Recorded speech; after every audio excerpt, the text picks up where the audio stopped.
Welcome to Making Our Way Forward, a podcast where we share compelling life stories and learn from the experience of everyday entrepreneurs. At NACCE, we celebrate diversity and invite you to join the conversation as we talk to entrepreneurs and leaders from all walks of life. We hope that by telling their stories, we bring you inspiration, empower you to take action, and ignite entrepreneurship in your community.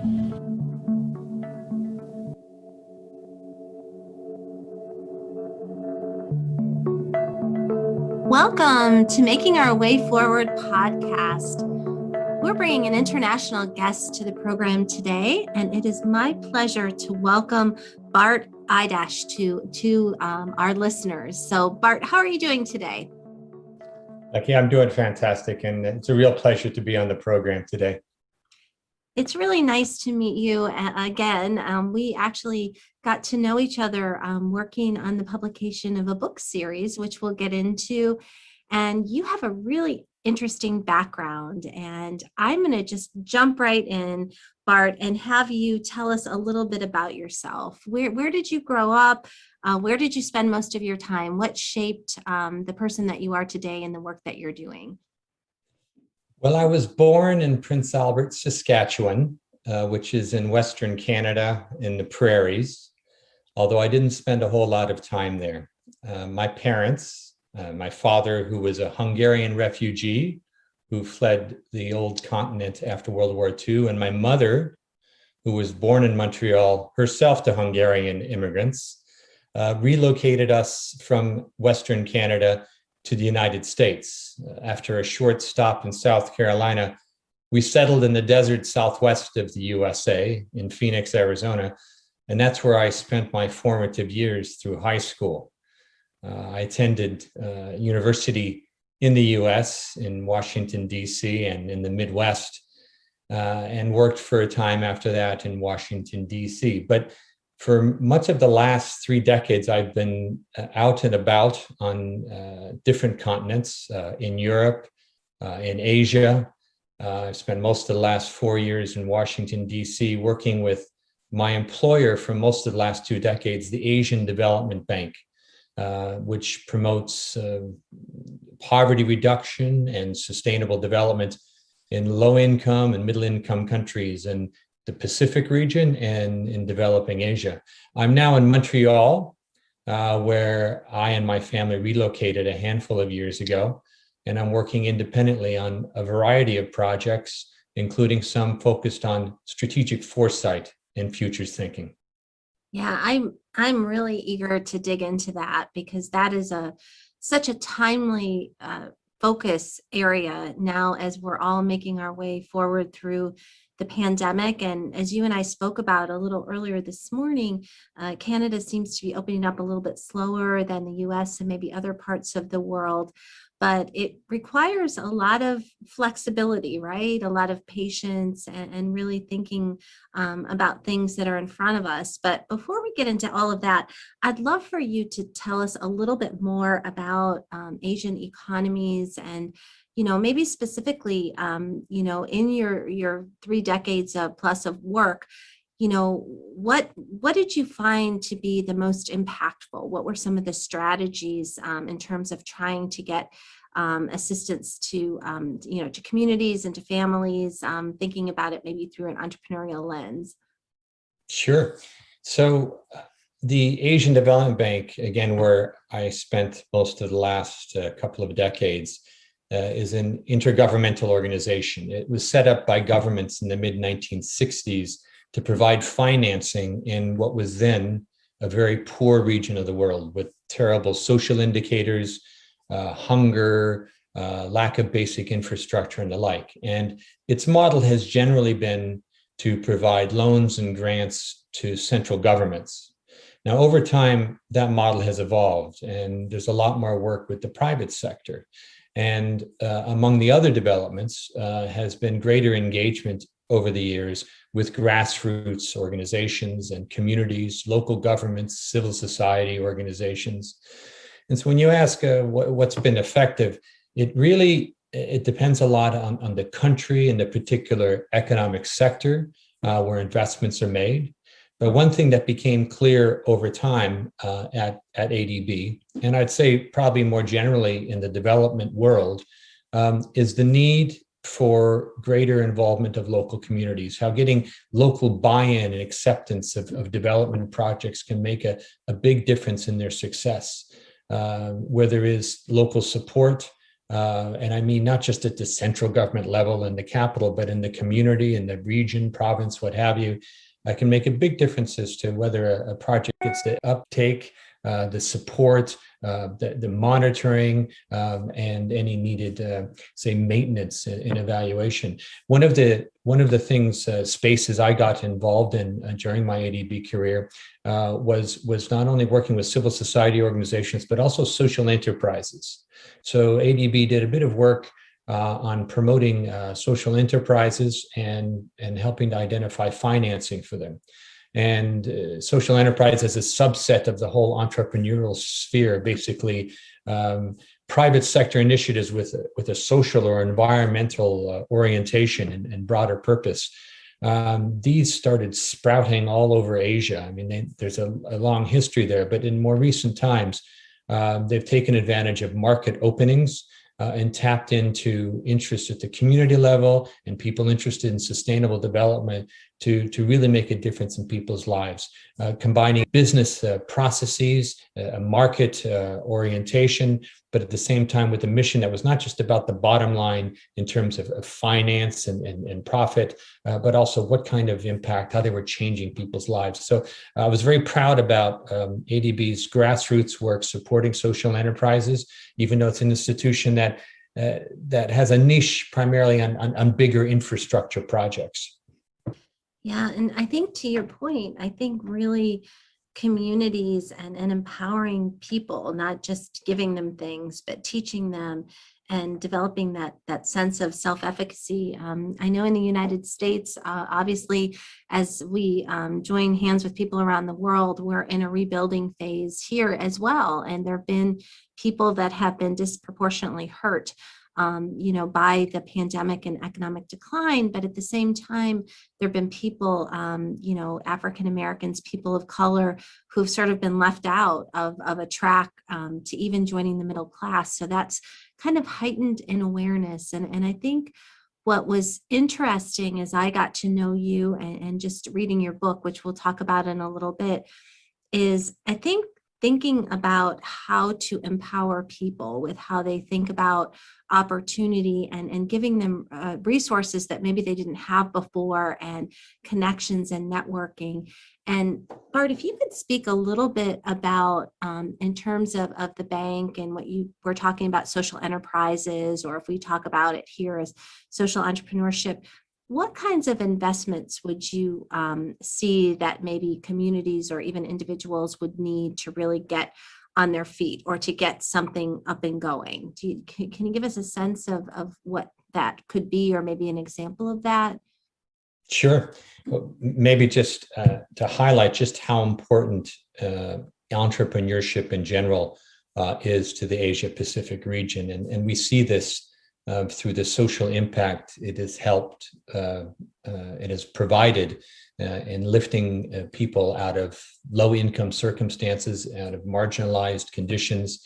There's been increased financial inclusion, better access to finance by low income earners, and opportunities created through fintech, just as a few examples of entrepreneurship. So in terms of projects, one of the biggest barriers to entrepreneurial success in developing Asian countries is access to capital. If you're just starting out and you're a small player, maybe a family-owned micro enterprise, the banks aren't really lending to you. So how do you get credit? How do you get capital? And how do you develop basic management skills for successfully and sustainably running a business?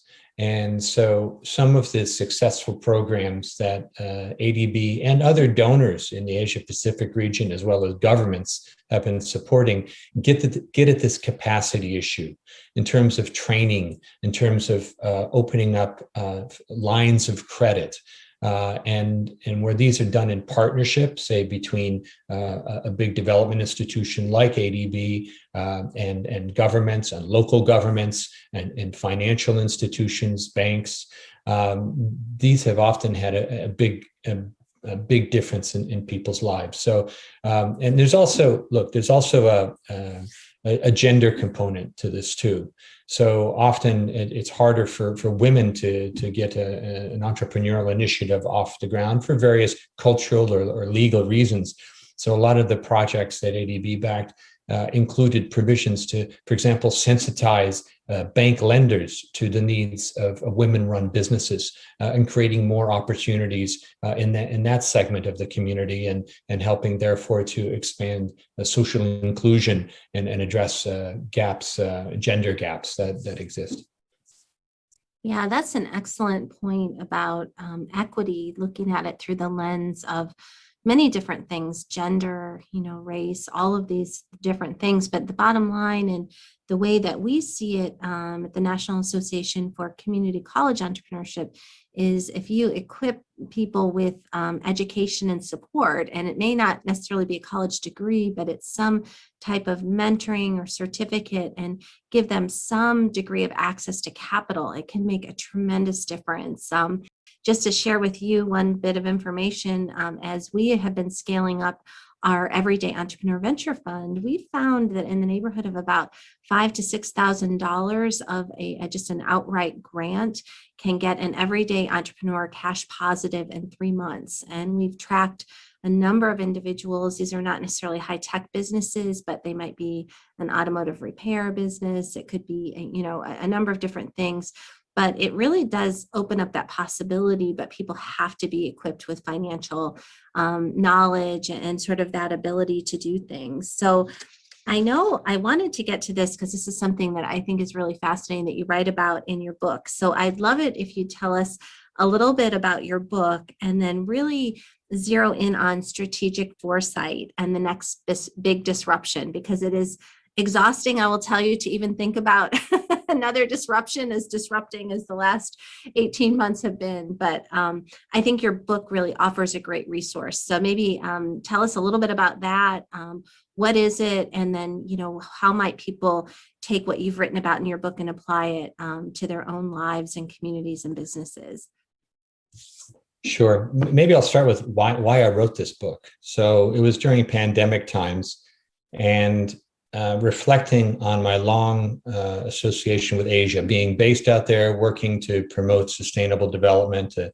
The region, it's a region of the world which is becoming increasingly important in all aspects of global affairs, in all spheres. So economically, culturally, in terms of research, education, technology. Asia leads in terms of electric vehicles, production of solar panels and semiconductor chips, technological innovations. I think of being on the subway in Seoul, Korea, where you don't have any problem with internet access and people are streaming games and programs, whereas in a similar subway system in, say, the US, you may be struggling to access the Wi-Fi. So just to say that Asia is becoming a much bigger part of global affairs and having greater influence in all aspects of the world. And so looking at that and looking around when you're working in Asia and you've seen the development over the last decade, 2 decades, you get a real sense that the future is in this region, that this is where things are happening. The economic growth rates blowing away the growth rates in more traditional, established high-income Western economies.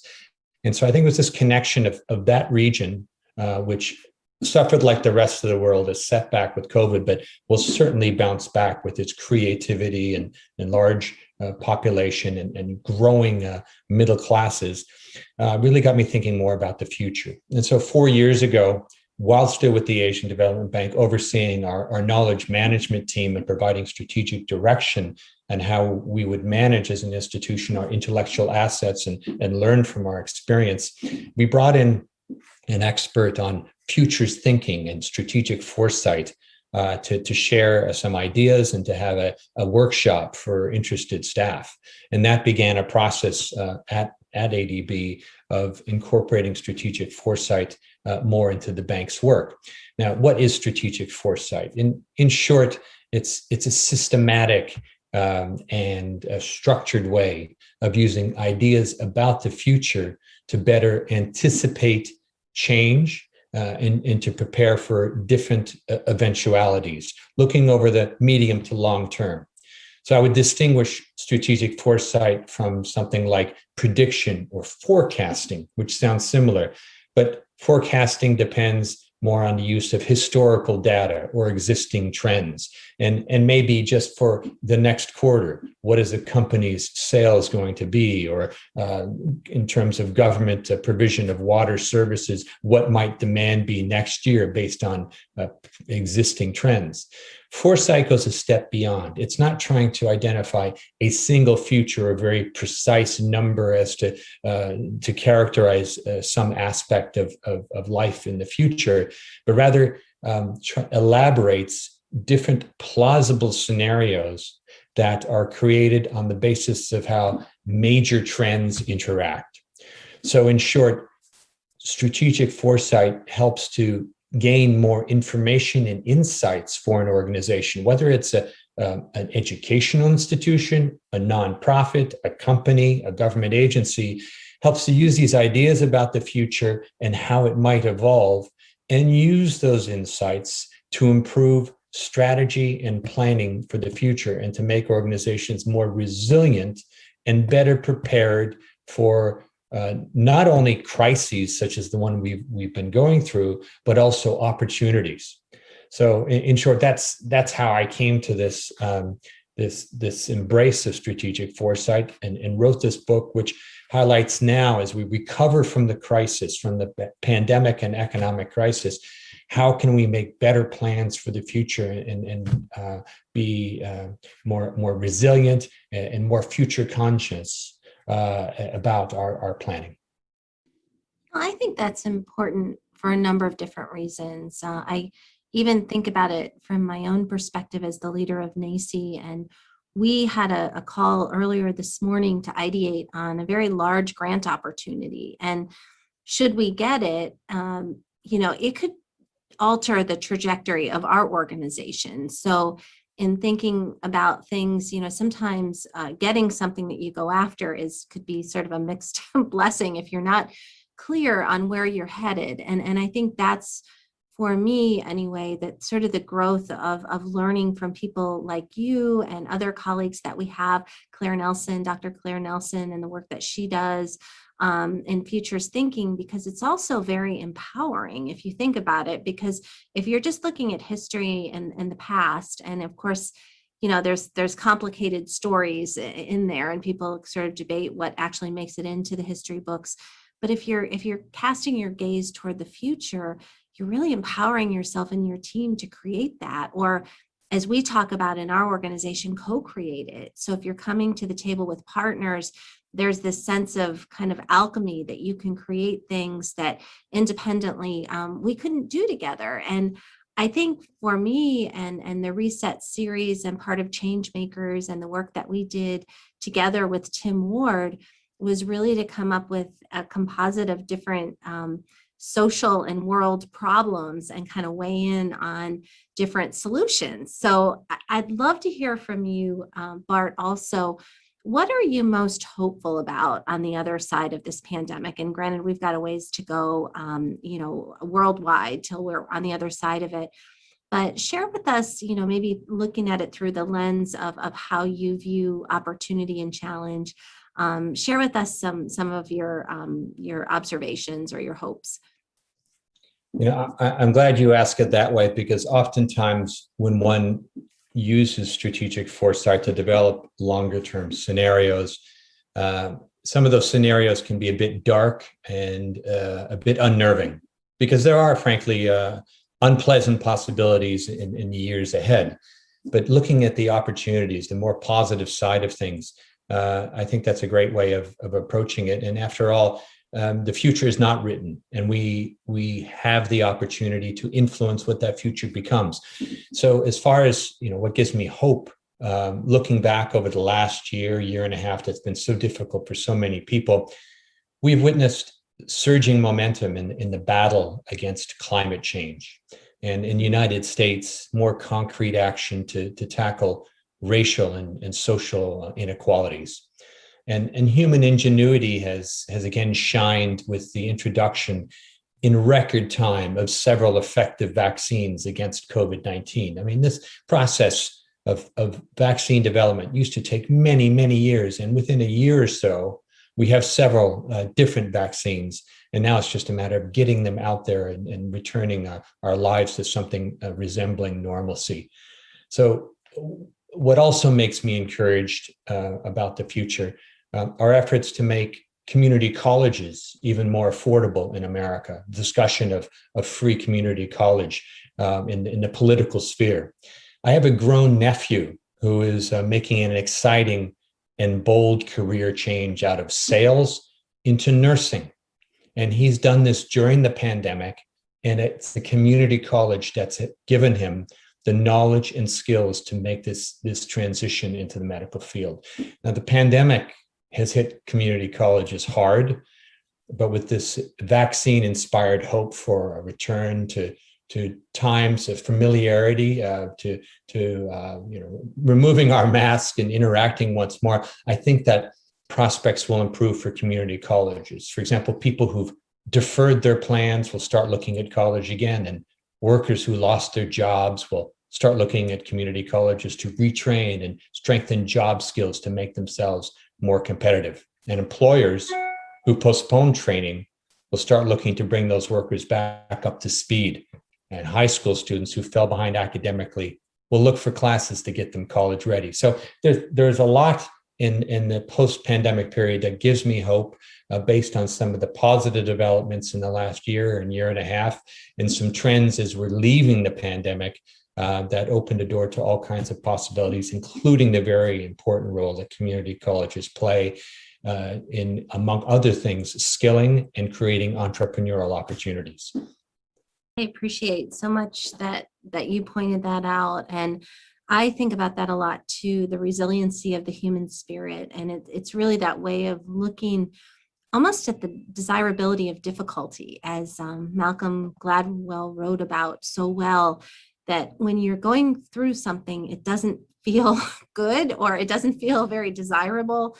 But once you can make it to the other side, you realize you've strengthened in certain ways and you become more open to possibility. Even your example of your nephew, one of the things that we love from my team and my office is really the open access nature of community colleges. We've come through graduation season, and typically in community colleges, you'll have a high school student that's graduating with a community college degree because they're dual enrolled.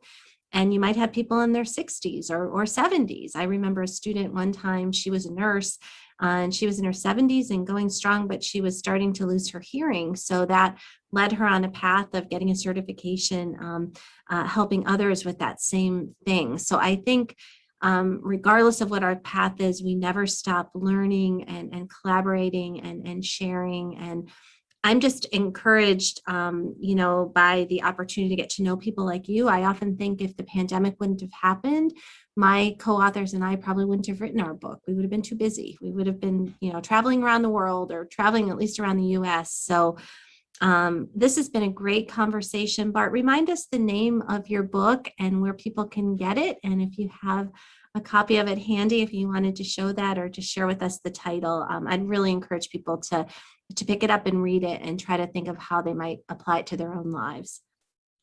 Well, the book is called Learning from Tomorrow, Using Strategic Foresight to Prepare for the Next Big Disruption.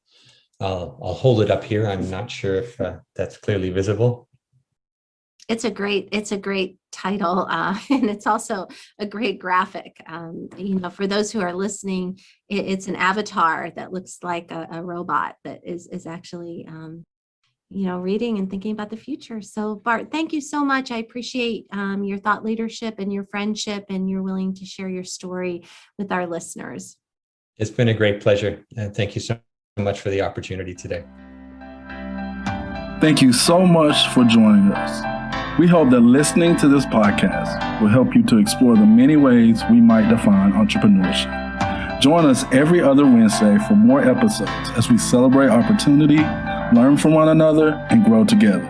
Subscribe to this podcast, connect with us on social media, and learn more about today's speakers at nacce.com/podcast. We look forward to making our way forward together with you.